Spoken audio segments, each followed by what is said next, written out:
Well, our weather is returning to normal. A bright, sunny day today, but the Midwest had their problems. That's right. Let's join Nate again in Indianapolis. We understand you had a pretty bumpy flight. Well, it wasn't so much a bumpy flight as practically no flight at all. We sat on the tarmac at McCarran for 3 hours before we took off and spent the night in Chicago before getting here today.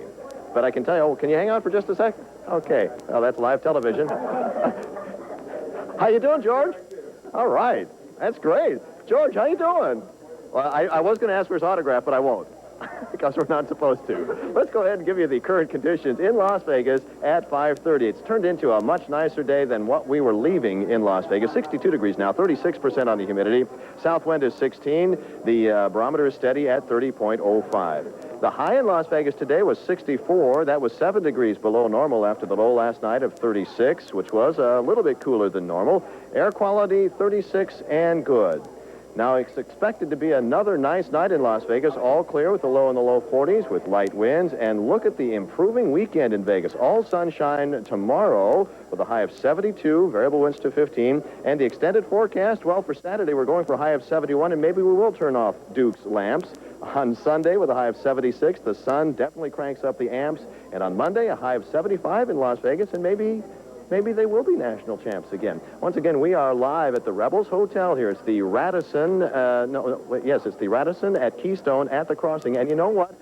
Somebody who works here at this T-shirt booth said that someone from Las Vegas just called and wanted to buy one of the T-shirts that we just showed here. It's the power of television. Speaking of the power of television, well, I had a question that popped into my mind earlier today here in Indianapolis. What's made out of nylon, rayon, and Teflon covers 60,000 people 200 feet in the air and doesn't give way to gusts of wind, pounding rain, and snow? Of course, we're talking about the Hoosier Dome. The outer skin is only about a 1/16 of an inch thick. And then when you walk into the dome and you look up, you're seeing an inner skin. And then 15 feet or so above it is the outer skin.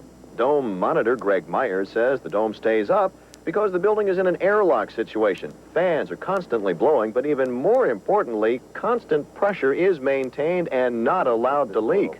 Well, this is a non-pressurized door, and all soft pop domes have them. They're emergency exit doors and to be used for that purpose only.